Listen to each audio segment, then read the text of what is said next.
This book swaps dragons for drip coffee and still brews irresistible adventure. Cozy fantasy has never tasted this bold. Plot overview.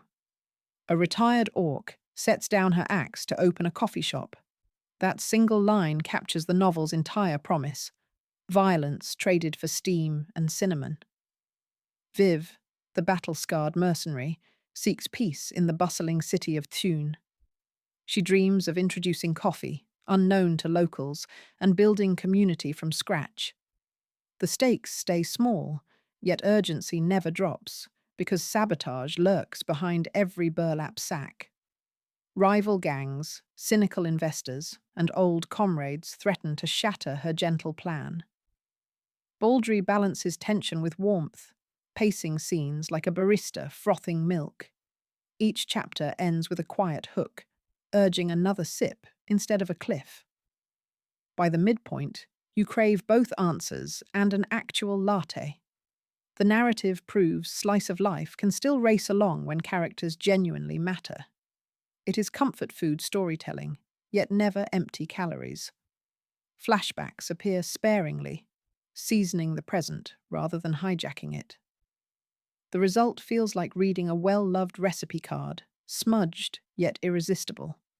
Side quests include furniture scavenging and marketing experiments that feel surprisingly nail-biting. You will obsess over signboard placement like it determines national security. Character depth. The ensemble is a found family you will swear you already know. Viv anchors the story with vulnerability tucked beneath iron biceps. Her greatest enemy is self-doubt, not some towering necromancer. Cal, the hob carpenter, speaks little but conveys steadfast loyalty through every sanded tabletop. Tandri, the succubus barista, refuses lazy tropes, embodying ambition and meticulous brand vision. Even Thimble, the genius Ratkin baker, receives distinct motives alongside mouth-watering scone descriptions. Dialogue feels improvised, yet purposeful, revealing quirks through mug refills rather than exposition dumps. Baldree's background in voice acting shines, delivering rhythm you can almost hear aloud. Minor characters, like the jittery gnome messenger, still enter with goals and exit with growth. No personality exists merely to serve plot. Service itself becomes their shared mission. That philosophy turns daily chores into emotional payoffs. Readers allergic to saccharine arcs should relax. Conflicts remain believable and sometimes bruising. Redemption, not perfection, is the latte art atop every heart-shaped foam. Conflict arises when personal ambitions collide, mirroring disagreements in any startup garage. The negotiated compromises model healthy relationships, rarely spotlighted in genre fiction. World-building and tone Baldree pours atmosphere like dark roast into a ceramic cup. Thune feels lived in, yet never demands encyclopedic maps or language guides. Street names, menu chalkboards, and market smells carry enough texture for immersion. The magic system stays soft, because this is hospitality, not high ritual. When sparks fly, they highlight character decisions rather than dwarf them. Tone remains refreshingly modern without winking at the camera. Jokes land dry, never relying on pop culture references that could sour later. Food descriptions deserve a Michelin star. You can smell cardamom through the page. Sound design also matters, especially clinks, steam hisses, and cat purrs around chair legs. These sensory layers craft the elusive, cozy mood so many fantasies overshoot. Still, the book avoids twee overload by acknowledging grime, debt, and prejudice. Hope tastes sweetest when the beans are hard won.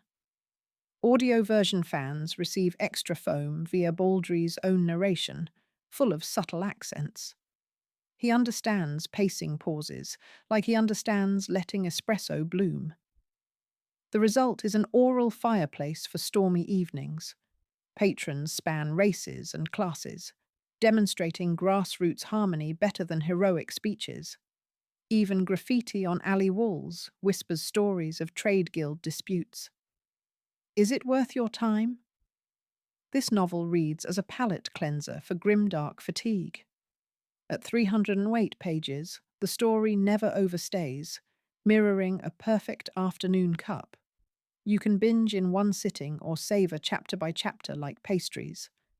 Newcomers to fantasy will find an accessible gateway without sprawling genealogies. Veteran readers, meanwhile, gain a refreshing shift in stakes and emotional texture. Critics might argue the climax resolves too neatly, but genre choice almost demands sweetness. I felt tension, yet I also wanted happiness for every breadcrumb. If you require grand peril, consider this a side dish, not the main course. However, the side dish may become your comfort staple, like mac and cheese. Libraries already report long wait lists, signaling genuine word-of-mouth appeal. A sequel is promised, though standalone satisfaction is complete. Buy, borrow, or gift. Any route delivers value and a lingering cinnamon aroma. Your future self will thank you around chapter 5 when steam curls across the page. Return visits feel inevitable because comfort thrives in repetition. Like real coffee, the story rewards slow breathing and mindful sips. Book clubs will relish baking projects paired with thematic discussion prompts. Teachers could also mine chapters for conflict resolution lessons. Read my full deep dive article for more beans, spoilers, and brewing tips.